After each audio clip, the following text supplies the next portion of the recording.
I step into the grand ballroom of the Evergreen Resort and immediately wish I hadn't come. Chandeliers drip crystal light across marble floors, and wealth whispers through the room in hushed tones of respect. Michael's hand finds the small of my back, steadying me with the gentle pressure of his palm. "Breathe," he whispers, his surgeon's eyes assessing me with clinical precision. "We earned our place here." Leo tugs at his bow tie, his 6-year-old patience already wearing thin. "Mom, this thing is trying to choke me." I kneel, adjusting the offending fabric with a smile. "Just for a little while, buddy. Remember our deal, good behavior now, swimming pool after." The reception crowd parts briefly, and my heart stops. A familiar profile catches my eye, the slight tilt of her head, the way she leans forward when she laughs. I haven't seen that gesture in 11 years, but my body remembers it instantly. The bride turns, champagne glass raised in a toast, and our eyes lock across the room. "Grace." "My sister." The champagne flute trembles slightly in my hand, the only outward sign of the earthquake happening inside me. I hadn't recognized the name Daniel Brooks in the invitation. I hadn't made the connection. I'd assumed Grace was still using our family name Collins. Her gasp cuts through the ambient conversation like a blade. Heads turn. The music continues, but a bubble of silence forms around us, stretching across the divide. Behind her, Mother's face drains of color, then flushes crimson.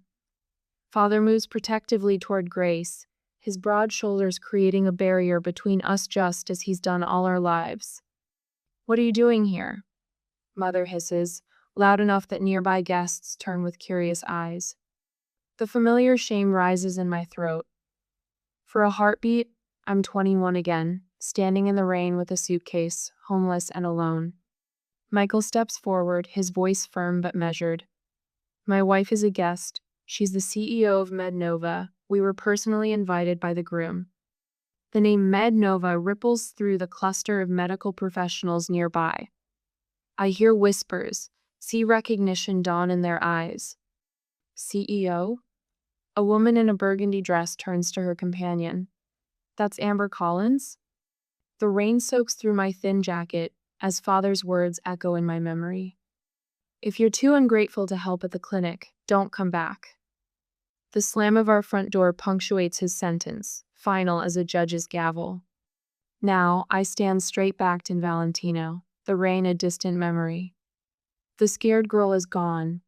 In her place stands a woman who built something from nothing, who refused to disappear.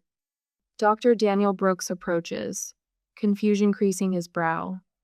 His gaze darts between Grace's frozen face and my composed one. "You know the CEO of MedNova?" He directs this question to my parents, then turns to me with growing interest. "We've been trying to partner with them for months.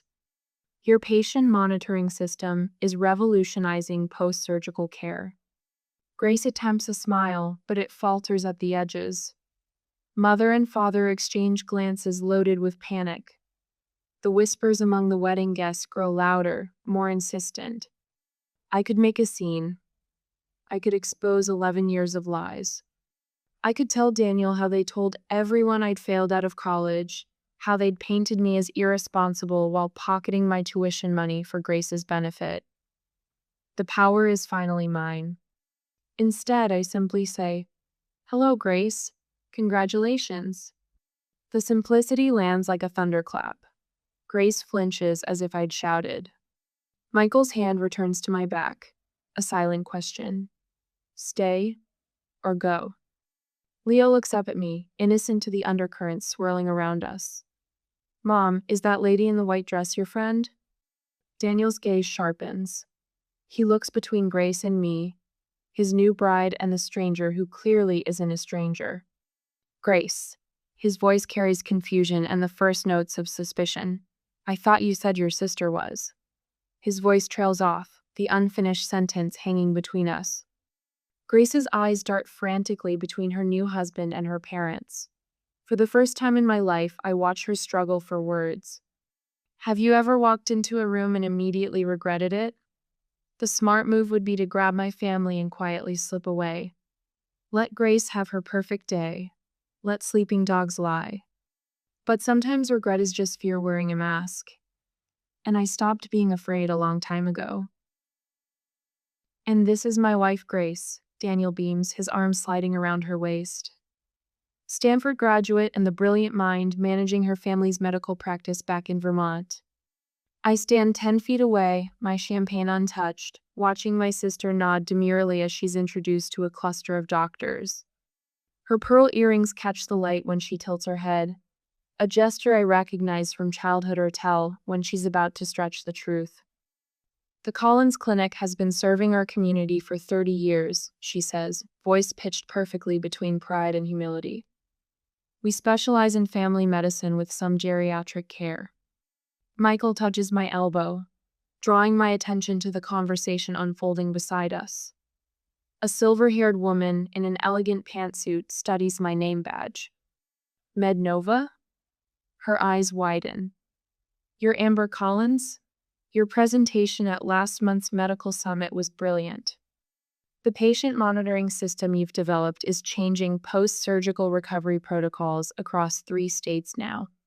4, actually, I smile. We just finalized implementation with Northwestern's hospital network. Across the room, Grace fumbles through a response about platelet therapy trends. The doctor questioning her exchanges a subtle glance with his colleague. I thought Stanford's medical program had shifted away from that approach 3 years ago, he says, brow furrowed. Grace's laugh floats a pitch too high. Well, you know how these academic debates go. Some professors hold on to traditional methodologies longer than others. Daniel's expression shifts almost imperceptibly, tightening around the eyes, a slight withdrawal of his arm from her waist. He's noticing the discrepancy. Amber. The voice behind me belongs to my father. 11 years older, but unmistakable the same commanding tone that once sent me scurrying to answer phones at the clinic after school while Grace practiced piano. You need to leave, he says, positioning himself between me and the rest of the room. You're ruining Grace's day. Michael stiffens beside me, but I place a steadying hand on his arm. I was invited by Daniel, I reply, my voice low but firm. Perhaps you should explain why that upsets you. Father's face reddens. The expensive suit he wears can't disguise the man beneath a small-town doctor whose authority stops at the borders of his own practice. Don't play innocent. You showing up like this, flaunting your whatever company you claim to run. Mednova is hardly a claim, Dennis. Michael steps forward, every inch the Harvard-trained surgeon. The medical technology conference in Boston last month featured your daughter as the keynote speaker. Her monitoring systems are in 27 hospitals nationwide. A nearby guest turns at this, clearly recognizing the company name. Across the room, my mother hovers near Grace, desperately trying to steer Daniel's colleagues away from my direction, her hands fluttering like panicked birds. Too late. The connections are already forming throughout the room, medical professionals recognizing my name, making associations. Leo tugs at my hand. Mom, can I have some cake now? You promised. In a minute, sweetheart. Leo looks past me, eyes fixed on Grace. Is that lady your sister? Does she go to Stanford like you did?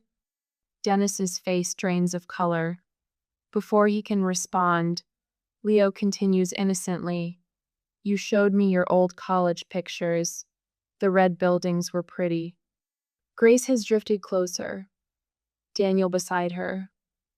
Her face freezes at Leo's words. Stanford? Daniel says, looking between us. You went to Stanford too, Amber? Class of 2014, I answer simply. Daniel's colleague, a distinguished cardiologist based on his conversation, turns to Daniel. You didn't mention your wife's sister was Amber Collins. Her work on predictive algorithms for post-surgical complications is revolutionary. Northwestern Medical has reduced readmission rates by 22% using her systems. The weight of 11 years of lies settles visibly on Grace's shoulders. She reaches for Daniel's arm, but he stepped slightly away, his attention now fully on the professional conversation happening around me. Rain drums against my dorm window as I stare at the bank statement, the numbers not computing. My college fund depleted, transferred to an account I don't recognize. The same day, a package arrives from Grace of photos of her spring break in Cancun, the trip I couldn't understand how our family could afford. I shake off the memory, focusing on the present. Daniel has pulled Grace aside, their heated whispers visible from across the ballroom. His face reflects growing confusion, then disbelief, then something harder as she clutches at his sleeve. "You told me you graduated from Stanford," he says, voice rising just enough to carry. "I went there. I've never heard your name mentioned by any of the faculty." Grace's response comes frantically. "It was mostly remote learning, a special program they had for. Stanford Medicine doesn't offer remote degrees." Daniel's voice has gone cold. Never has. Color drains from Grace's face as she realizes her carefully constructed life is beginning to collapse. Her eyes dart around the room, landing on mine with desperation. Daniel steps back from her, straightens his tie, and turns. With deliberate steps, he walks across the ballroom away from Grace, directly toward me. Behind him, Grace's pleading eyes follow, a drowning woman watching her last lifeline walk away. Daniel guides me away from the crowd with a gentle hand on my elbow. His fingers tremble slightly against my skin, the only indication that the poised doctor is rattled. "Let's find somewhere quieter," he says, his voice steady, but his eyes darting back to where Grace stands with my parents, their heads bent together in urgent conversation. We settle in a small alcove at the edge of the ballroom. 2 plush chairs, a small table between us. The muted lighting casts shadows across his face, highlighting the sharp angles of confusion etched there. "I apologize for the awkwardness," he begins, straightening his bow tie. His words trail off, uncertain how to frame the chasm of questions between us. "You didn't know Grace had a sister." I finish for him, keeping my voice neutral. Daniel's eyes widen. "She mentioned a sister once, but said you dropped out of college after a semester, that you couldn't handle the pressure and disappeared." The old wound throbs, but I don't flinch. Years of boardroom negotiations have taught me to keep my face composed even when bleeding internally. "I graduated summa cum laude," I say simply, "while working 3 jobs." 3 jobs? His brow furrows. Mornings at a coffee shop, evenings at the hospital reception desk, weekends at a call center. The memories flood back the bone. Deep exhaustion, falling asleep over textbooks, the relentless push forward.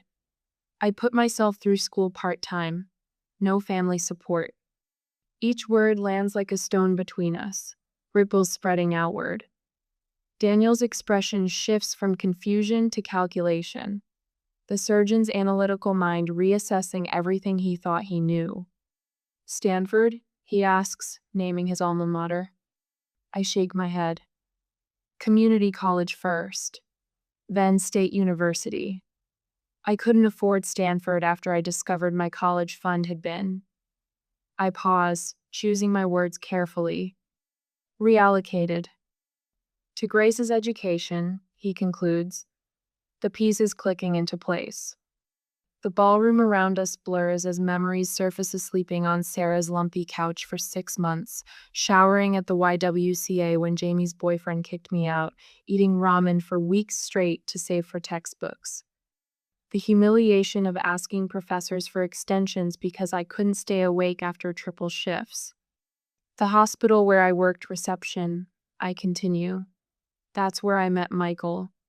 He was a resident then." I remember that night clearly hunched over healthcare administration textbooks during my dinner break, exhaustion pulling at my eyelids. Michael stopping at my desk, curious about the complex diagrams I'd sketched in the margins. "You understand Kellerman's patient flow theory?" he'd asked, surprised. "It's flawed," I'd replied without looking up. "The bottleneck isn't intake, it's documentation requirements between departments." He'd pulled up a chair, and we'd talked until my break ended. The next day, he brought coffee and questions about my ideas for streamlining patient monitoring. Within months, we were developing the prototype that would become MedNova's cornerstone product. Daniel leans forward. And MedNova? Grace mentioned you worked some office job. I can't help the small smile that touches my lips. We started in our apartment 7 years ago. Last quarter's revenue was just under $400 million. Across the room, I spot my parents flanking Grace like sentinels. Dennis paces small circles, his face flushed with anger, while Margaret clutches Grace's arm, her knuckles white with tension. They cast frantic glances our way, whispering urgently. They're going to try to separate us soon, I say calmly. Daniel follows my gaze. They appear concerned. Michael approaches us, phone discreetly positioned at his side. I recognize his strategy documenting behavior while appearing casual. A protective measure we've learned after years of navigating hostile business environments. Everything all right here? He asks, his surgeon's eyes performing a quick assessment of my well-being. Just catching up, I reply, gratitude warming my chest. The man standing beside me, steady, brilliant, can seize me as I am, not as my family's convenient narrative. On cue, Margaret bustles toward us, her voice pitched to Carrie. Daniel, there's someone from Boston General dying to meet you. Her eyes slide past me as if I'm invisible. A familiar sensation. Daniel stands his ground.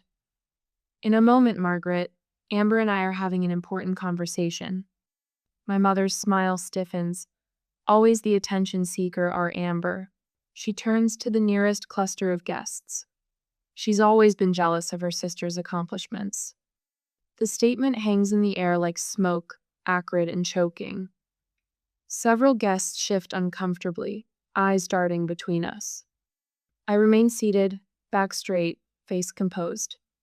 Michael's hand rests on my shoulder, a silent anchor. When the bathroom door swings closed behind me 20 minutes later, I'm not surprised to find Grace already inside, reapplying mascara with trembling hands. Our eyes meet in the mirror. Why are you doing this to me? She demands, voice breaking on the final word. I wash my hands slowly, deliberately. Doing what exactly? Ruining my wedding, making Daniel question everything. Tears streak her carefully applied makeup. I'm not doing anything, I reply softly. I'm simply existing. Grace slams her mascara wand onto the marble counter. You were supposed to stay gone. For the first time, I see the fear behind her anger, the terror of a house of cards beginning to collapse. They told everyone you were a dropout, she continues, words tumbling out like a confession. That you couldn't handle responsibility. That you were… And yet here I am, I interrupt, handling quite a lot. When I emerge from the bathroom, my composure is intact. I return to Michael's side, to the warmth of his hand finding mine. Grace follows minutes later, makeup freshly applied, but something essential has shattered behind her eyes. I notice it immediately, the subtle shift in the room. Wedding guests gradually drifting toward us, drawn by genuine curiosity. A neurosurgeon discussing patient monitoring innovations with Michael. A hospital administrator slipping me her card. Your post-operative monitoring system reduced our complication rates by 30%, she tells me. We'd love to explore expanding its implementation. Daniel stands at my elbow, attentive to the conversation, asking insightful questions about MedNova's technology. His new bride hovers at the periphery, unmoored. Father approaches, shoulders squared for battle. Daniel, he interrupts loudly, this is Grace's wedding. Let's focus on her accomplishments. The silence that follows fills the room like water, drowning everything else. All eyes flick between Daniel and Dennis, then to Grace, whose smile stretches thin across her face. No one speaks. No one needs to.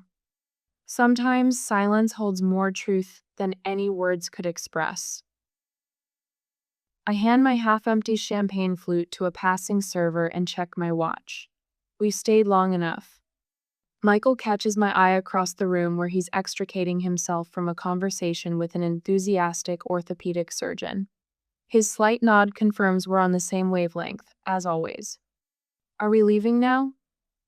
Leo tugs at my hand, hope brightening his eyes. Swimming pool time? Yes, buddy, just one more thing. I pull a small cream-colored envelope from my clutch. Inside rests a certificate for MedNova stock, not life-changing money, but enough to make a statement. This is who I am now, not the desperate girl they threw away. Michael joins us, his hand finding the small of my back. Ready? Almost. I scan the room for Daniel. The poor man deserves some courtesy on his wedding day, even if his in-laws don't. We find him near the bar, watching Grace with an expression I recognize too well, the first hints of doubt creeping into what should be certainty. My sister works the room with practiced charm, but now I notice how she flinches slightly when medical terms enter the conversation, how quickly she redirects. We're heading out, I tell Daniel, offering the envelope. Congratulations again. He takes it with genuine warmth. Thank you for coming, especially considering. His eyes drift toward my parents, who hover nearby like vultures circling wounded prey. I appreciate the invitation. I mean it. Closing this chapter matters more than I realized. Daniel leans closer, voice dropping. I'd like to visit MedNova sometime. Professionally. Our eyes meet, understanding passing between us without words. He knows. Maybe not everything, but my assistant will set it up. I offer my business card, aware of Grace watching us, her smile cracking at the edges like old porcelain. Mother glides toward us, social armor firmly in place. Amber was always so driven, she tells a nearby guest with calculated lightness. Of course, she had advantages we couldn't provide Grace. The blatant reversal of truth would have wounded me once. Now it's almost comical. What advantages were those, Mrs. Collins? Michael asks innocently. The 3 jobs while putting herself through night school or sleeping on friends' couches after you took her tuition money? Mother's face hardens, but a cluster of Daniel's colleagues has drifted within earshot. She retreats a step, recalculating. Leo looks up at me, confusion clouding his face. Aren't those people your family, Mom? The question silences everyone within hearing distance. Simple, direct, unintentionally devastating. I kneel to his level. They're relatives, buddy. Family is different. Father chooses this moment to approach, puffing up his chest like he did when I was young and easily intimidated. You can't just waltz back into our lives and... I'm not interested in walking back into anything. My voice cuts through his bluster with quiet finality. I'm not here to expose you or reconcile with you. I built my own life, which is exactly what you forced me to do when you showed me the door. The image flashes unbidden. Rain soaking through my jacket, the weight of my suitcase, the terrifying freedom of having nothing left to lose. Behind me, Leo fidgets with his bow tie again. Michael rests his hand on our son's shoulder, steadying him the way he steadied me all those years ago when I thought I'd drown. Thank you, I tell my parents, causing them to blink in confusion.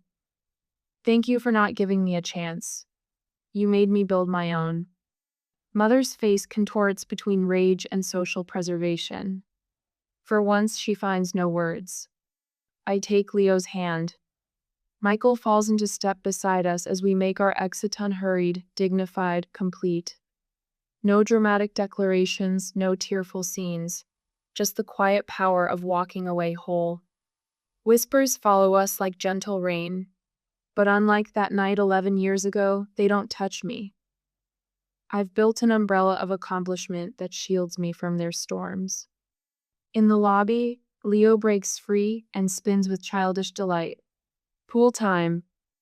10 minutes to change, and I'll meet you there, Michael tells him, tousling his hair.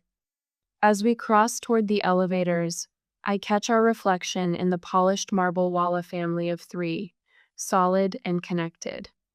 Behind us, through the ballroom doors, I glimpse Daniel watching our departure, then turning back to his new bride with new questions in his eyes.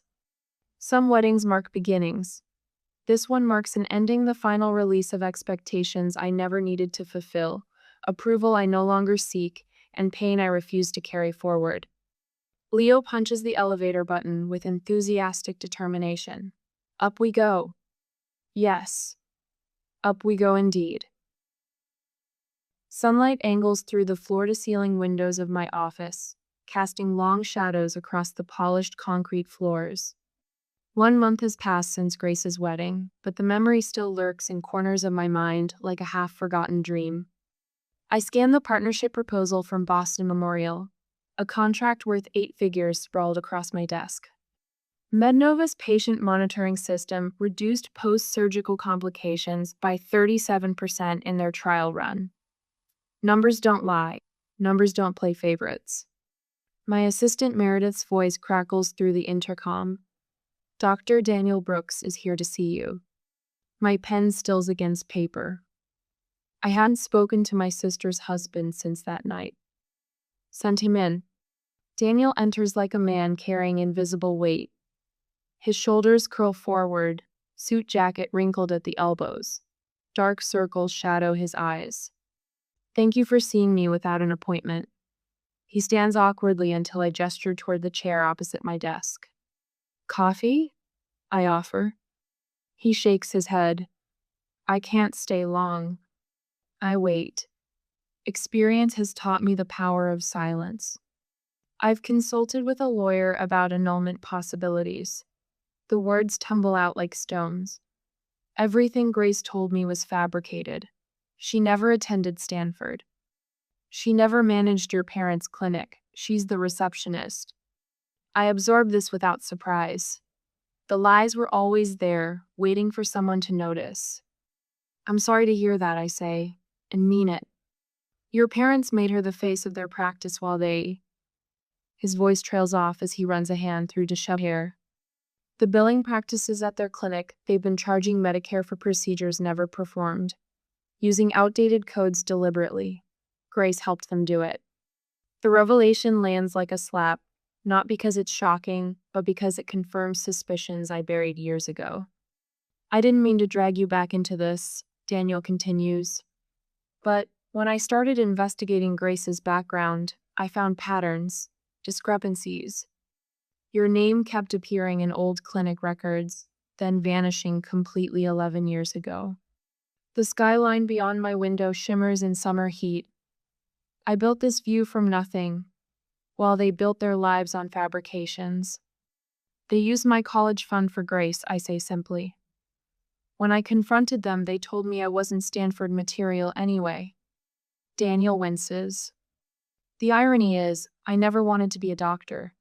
I wanted to improve medical systems, make them more efficient, more accurate. You've done that, Daniel says, glancing around my office. MedNova is transforming post-surgical care across the country. A silence stretches between us, comfortable in its honesty. The clinic is being investigated, he finally says. I submitted anonymous information to the proper authorities after discovering the extent of the fraud. They've been doing this for nearly 15 years. 15 years. Beginning right around the time I left for college. My phone buzzes with a text from Michael. Picking up Leo early. Zoo day. Join us? A warmth spreads through my chest. This is my real family now. What will you do? I ask Daniel. He straightens his shoulders. File for annulment. Cooperate with investigators. Start over. He hesitates. I came to apologize for my unwitting role in reconnecting you with your past. And to ask, do you plan to get involved in the investigation? The question hangs between us, heavy with implication. I could destroy them completely. One phone call from the CEO of MedNova to the Medicare fraud investigators would accelerate everything. No, I say finally. I built my life separate from theirs. I intend to keep it that way. Relief washes across his face. Thank you for seeing me. After Daniel leaves, I stand at my window, watching traffic flow 40 stories below. My phone vibrates with a voicemail notification. Grace's number, the third this week. Michael calls as I'm gathering my things to meet them at the zoo. You sound tired, he says. Daniel Brooks came to see me. The family clinic is under investigation for Medicare fraud. A pause. Are you okay? Yes. The answer surprises me with its truth. Are you going to get involved? I watch a red-tailed hawk circle the skyscrapers, riding thermals with effortless grace. I was thinking about what you said last week, about how my success is already their greatest punishment. I stand by that, Michael says, but it's your choice. My computer chimes with an incoming email. An attorney representing the Medicare Fraud Investigation Division, requesting information about my time at Collins Family Practice. Attached are documents requiring my testimony. They want me to testify, I tell Michael. What will you do? I consider the question. Part of me wants to delete the email, refuse the request. Let whatever happens to them happen without my fingerprints anywhere near it. Another part remembers patients who trusted them. Elderly men and women whose Medicare benefits were stolen. I'll forward them copies of the clinic's original records from when I worked there, I decide. Nothing more, nothing less, just the facts. I'm proud of you, Michael says. My phone buzzes again. Another voicemail from Grace. Her third today. The first one begged for money. The second threatened to tell Leo the truth about his mother. I don't need to hear the third. I press delete without listening, the small action surprisingly final. Leo wants to see the new tiger cubs, Michael says, his voice a welcome anchor to my real life. Tell him I'm on my way. I gather my bag, pausing at the door to look back at my office. The Boston Memorial contract waits on my desk, another hospital ready to implement the system I built from nothing but determination and long nights. I close the door behind me, leaving Grace's voicemail in digital oblivion where it belongs. Some debts can never be repaid. Some wounds never fully heal. But I've learned that moving forward doesn't require forgiveness. Sometimes it just requires letting go. The purple coneflowers bend toward sunlight. I pinch back another spent bloom, adding it to the collection in my palm. 6 months have passed since the wedding. 6 months of breathing easier, like finally stepping out of shoes that never quite fit. Leo races between the raised beds, his Batman cape fluttering behind him. Mom, can I water the tomatoes? Start with the peppers, I tell him, pointing to the drooping leaves. They're thirsty today. He grabs his small watering can, tongue poking out the corner of his mouth as he concentrates on not spilling. The mid-May sun warms my shoulders through my t-shirt, no designer labels here, just comfort in my own space. Michael appears at the patio door, 3 glasses of lemonade balanced on a tray. Reinforcements, he calls, descending the steps into our modest garden. His surgeon's hands, the same ones that perform delicate heart valve replacements now, pass lemonade to our son with exaggerated ceremony. Thank you, good sir. Leo responds with a wobbly bow that nearly spills his drink. Michael's eyes meet mine over Leo's head. The unspoken conversation passes between us. This is what matters. This garden, this boy, this life we built from nothing but determination and truth. The Davis Hospital Board approved the patient monitoring system. Michael says casually, though we both know what this means. The 5th major hospital chain to adopt MedNova's technology this year alone. Thousands more patients who will recover safely because of what we created.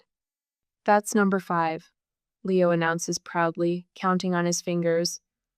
Mom's helping all the sick people get better faster. I ruffle his hair, amazed at how he absorbs everything. That's the idea, buddy. The doorbell chimes from inside. Michael raises an eyebrow. Expecting something? FedEx, probably. Those component samples from Switzerland. But when Michael returns, his expression has shifted.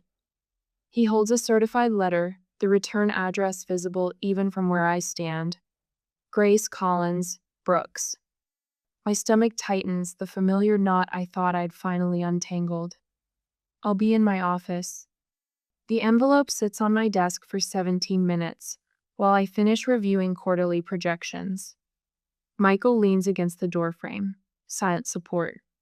When I finally slit it open, a single sheet of cream-colored stationery slides out, covered in Grace's careful handwriting. Amber, the clinic closed last month. Not because of anything you did, because of everything Mom and Dad did.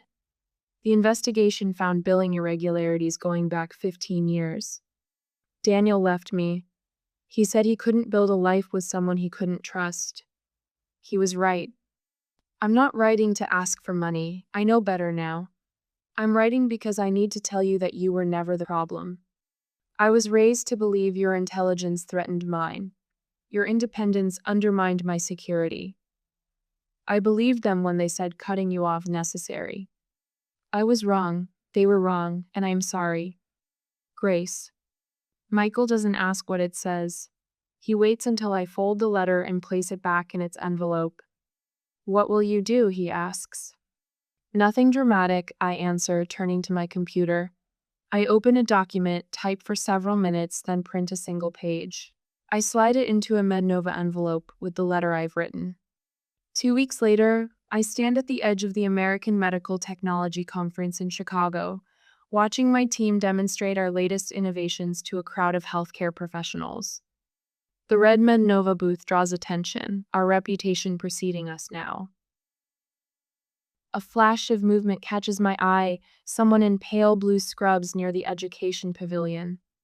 Grace, her hair pulled back in a simple ponytail, listens intently to a speaker discussing entry-level medical coding certification. Our eyes meet across the crowded exhibition hall. No gasps this time, no drama, just quiet recognition. She holds the MedNova internship application I sent her, clutched like a lifeline. I offer a small nod, not forgiveness exactly, but acknowledgement. She returns it, eyes bright with something that might be determination. We don't approach each other. Some relationships are completed, not continued. That evening, I finalized the paperwork for the Collins first-generation medical scholarship. Not named for my parents, but reclaiming my birth name for something better. 20 students without family support will receive full tuition and mentorship next fall. Back home, I kneel in our garden again, digging small holes for new seedlings. Leo helps, his small hands patting soil around tender roots. Some plants don't grow well next to others, I explain, showing him how to space the seedlings. They need their own space to thrive. Like people? He asks, surprisingly perceptive. Smart boy, I whisper, kissing his forehead. Yes, like people. The sun slants golden across our yard. Through the kitchen window, I see Michael preparing dinner, moving easily through the space we've created together. I press another seed into the dark earth, covering it gently. Some roots you're given, others you get to choose.